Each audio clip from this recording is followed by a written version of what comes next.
बारी देवी murder case की पूरी कहानी सुना देते हैं आपको। 1 महीना और 3 दिन की। कल गंगा बिशन उनके पति है, उन्होंने बड़ा बयान जारी किया है कि उनकी पत्नी को न्याय नहीं मिलता है, तो 3 दिन पुलिस प्रशासन को दे दिया गया है। चौथे दिन मैं थाने के आगे जाके फांसी का फंदा लगा लूँगा, क्योंकि उनका बड़ा बयान सामने आ रहा है। क्योंकि उनकी पत्नी को इतना लंबे टाइम से न्याय नहीं मिल रहा है, तो वो पुलिस प्रशासन पर भी सवाल उठा रहे हैं।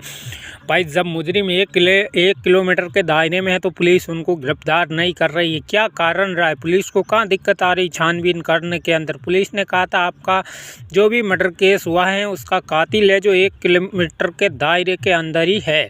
तो फिर पुलिस को इतना पता चल चुका है 1 किलोमीटर के दायरे में अगर मर्डर केस का अपराधी है तो पुलिस गिरफ्तार क्यों नहीं कर रही है? क्या पुलिस पर दबाव आ रहा है? क्या पुलिस किसी रिश्वत खाकर बैठी है? क्या पुलिस अभी तक किसी के दबाव में काम कर रही है, या पुलिस को पता होते हुए इस राज को क्यों नहीं खोलना चाहती है? तमाम ऐसे सवाल है जो हमारे साथ अन्य लोगों ने भी पूछताछ किया है। हज़ारों लोगों के सवाल अभी अलग अलग प्रतिक्रिया आ रही कि भौरी देवी मर्डर केस को दबाया जा रहा है। कुछ लोगों का कहना है कि घर परिवार का मैटर है, कुछ लोग क्या कह रहे हैं, कुछ बोल रहे हैं कोई बाहर का दुश्मन हो सकता है। अलग अलग प्रकार की जो गुत्थियाँ हैं हमारे सामने आ रही है काफ़ी लंबे टाइम से। 1 महीना और 3 दिन काफ़ी कुछ होता है। 1 महीना और 3 दिन में इंसान चाहे तो कुछ भी कर सकता है। जो पुलिस के पास तो सारा पावर है, टेक्नोलॉजी, ऑफलाइन ऑनलाइन कुछ भी करे तो पुलिस के लिए नामुमकिन नहीं है, क्योंकि ये मुमकिन है। पुलिस के पास पावर है, पुलिस के पास छानबीन करने की ताकत है, पुलिस के पास कानून की धाराओं की ताकत है। हाँ, पुलिस एक मतलब जो पुलिस के अधिकारी है वो व्यक्ति एक मानव है, नॉर्मल व्यक्ति है, पर उनके पीछे की ताकत कानून की ताकत के हरमेश बहुत बड़ी होती है। कानून का डंडा बहुत लंबा होता है। जब दुश्मन या अपराधी पर पड़ जाए तो उसको नोच के निकाल देते हैं। धरती पाताल आसमान में तीनों लोगों में कहीं दुश्मन छुपा हो तो पुलिस प्रशासन अगर चाहे ईमानदारी से काम करे तो उस दुश्मन को कहाँ से भी निकाल सकता है। अपराधी हो चाहे मर्डर केस का मास्टरमाइंड हो। तमाम सारे सवालों के जवाब आज हम देंगे।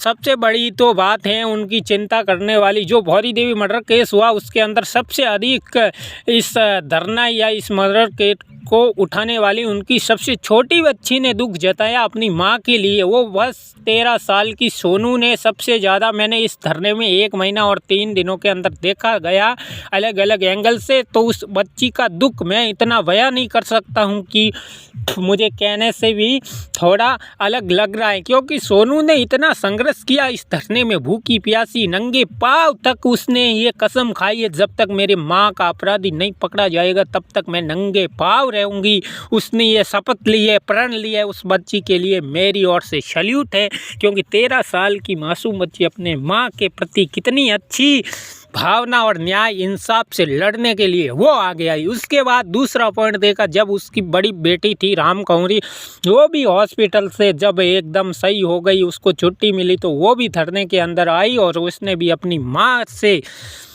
माँ के जो कातिल या दुश्मन या अपराधी है उनको कड़ी से कड़ी सज़ा की मांग की है। और धरने के अंदर जिसने भी इस मुद्दे को उठाकर चलाया उनके लिए वो धन्यवाद का पात्र बनी कि मेरी माँ को न्याय दिलाने के लिए सारे लोग एकत्रित होकर मेरी माँ को न्याय दिलाते। मैं उनके सब के लिए ऋणी रहूँगी। और हरमेश तीसरे पॉइंट पर देखा जाए तो उसके पति 1 महीना 3 दिन बाद फिर पुलिस और जनता के सामने आकर बोले कि अगर मेरा बयान पुलिस ने दर्ज किया है 4-5 में नाम बताया हूँ तो उस पर पुलिस तफ्तीश तक नहीं की है, उसका नाम खोलना भी नहीं चाहती। बोल रहे तुम तो झूठ बोल रहे हो। अब पुलिस वाले भी नहीं मान रहे तो सब क्या करे। उनके पति ने 3 दिन का अल्टीमेटम पुलिस वालों को दिया है, जो लवाड़ थाने के अंदर लिखित रूप में दिया गया है कि अगर 3 दिनों में इस मामले का खुलासा नहीं किया जाता है तो मैं आपको ये वचन देता हूँ कि मैं थाने के आगे आकर मरूंगा, फांसी का फंदा लगाऊंगा। क्योंकि एक जान गई है तो दूसरी भी जाने वाली है। अगर मेरी पत्नी को न्याय नहीं मिलता है तो मेरा भी संसार में जीना धिक्कार है। वो दुश्मन कहाँ छुपा बैठा है उसको नोच के निकालना है, वो काम है पुलिस का। पुलिस चुप्पी साध के क्यों बैठी है इतना दिन से?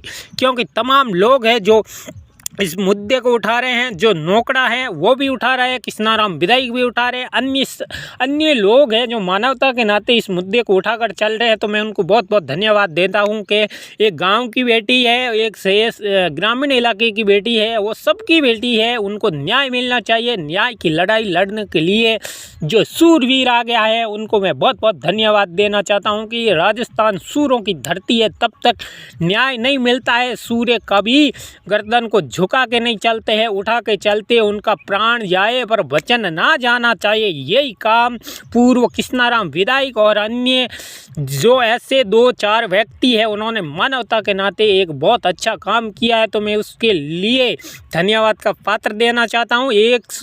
लगभग 33 दिन तक इस धरने को लेकर चलना बहुत छोटी बात नहीं है साहब।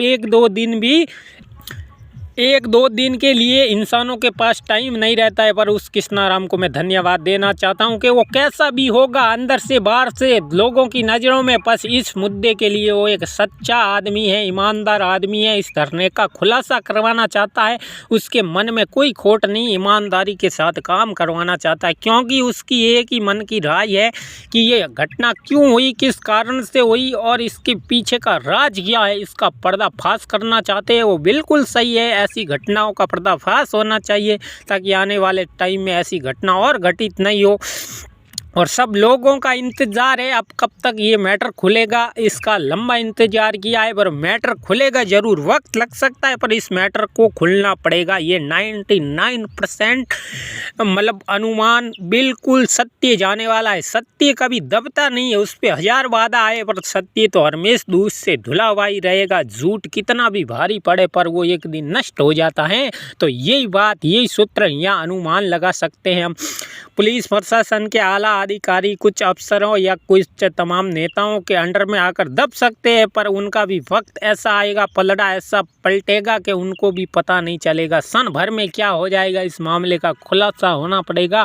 और इसके अंदर जितने भी तमाम अपराधी पाए जाते हैं उनको कानून की धाराओं के अनुच्छेद के अनुसार और नियम और आंदोलन के अनुसार ही उनको सज़ा मिलनी चाहिए।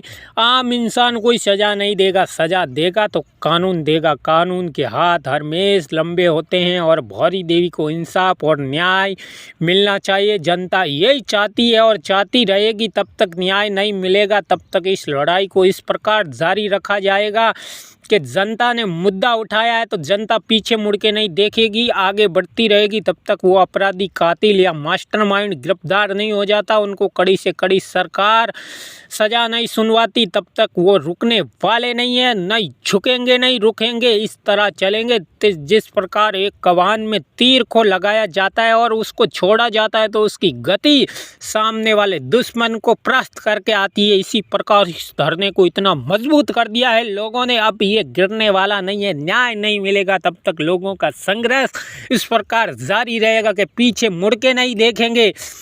उस भौरी देवी को न्याय दिलाने के लिए तमाम लोग इस प्रकार से इतने हैं कि 100 भी है ना ईमानदार 100 लाख पर भारी पड़ने वाले हैं। क्योंकि सरकार नींद में सोई है, उनकी नींदें उड़ने वाली है। क्योंकि इतना दिन अनुशासन, इतना दिन धरने को शांतिपूर्वक चलाया, कोई प्रकार की सरकार या प्रशासनिक अधिकारियों के साथ आपत्तिजनक या बाधा उत्पन्न वाला कोई ऐसा काम नहीं किया। जनता बिल्कुल विश्वास के साथ चली कि पुलिस अपना काम कर रही है, ज़रूर हमें न्याय मिलेगा।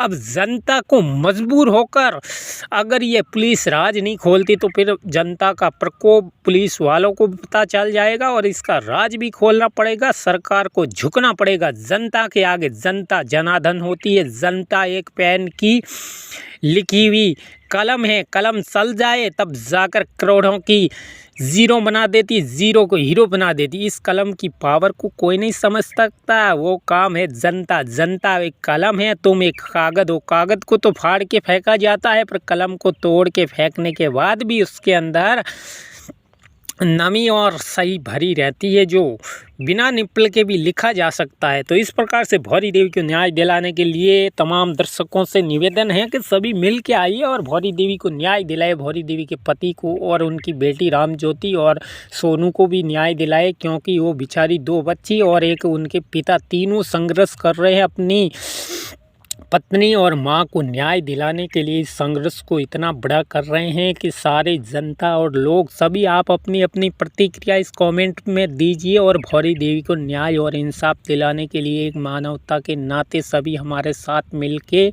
आप भौरी देवी को न्याय दिलाए। सरकार तो निकम्मी हो चुकी है, पर आप इतने निकम्मे नहीं हैं, सरकार को झुका सकते हो। जिस प्रकार से तीर को जब धनुष पर लगाया जाता है और उसको ताक के जब निशाना साधा जाता है तो उसकी इतनी गति हो जाती है कि सामने वाले को परास्त करके ही तीर रुकता है। इस प्रकार से इस धरने को आपने उठाया है तो छोड़ना मत। तब तक राज ना खुल जाए तब तक इस धरने को इस प्रकार जारी रखना है कि दुश्मन क्या समझे कि हमने क्या किया है, और उसका इंतजाम जब कानून करेगा इसका खुलासा तब जाकर भौरी देवी और उसके बच्चियों और पति और अन्य जिस लोगों ने मुद्दा उठाया उनकी आत्माओं को शांति मिलेगी और परलोक में बैठी भौरी की आत्मा को भी शांति मिलेगी। इस जानकारी के साथ मेरी जितनी जानकारी थी मैंने आपके साथ साझा की है। वीडियो को ज़्यादा से ज़्यादा शेयर करें। भौरी देवी को न्याय दिलाने के लिए आप अपनी राय कमेंट में ज़रूर लिखे। भौरी देवी को न्याय मिलना चाहिए, उसको इंसाफ मिलना चाहिए। मैं ये आपसे अपील करता हूँ भारत की जनता से, भौरी देवी को न्याय दिलाने के लिए सभी इस वीडियो को ज़्यादा से ज़्यादा शेयर करें एक मानवता के नाते, इंसानियत। बाकी वीडियो आप खूब शेयर करते हो तो इस वीडियो में किसी को न्याय मिले तो उसमें आप संकोच मत करो, वीडियो इतना शेयर कर दो कि हर जगह तक जाना चाहिए।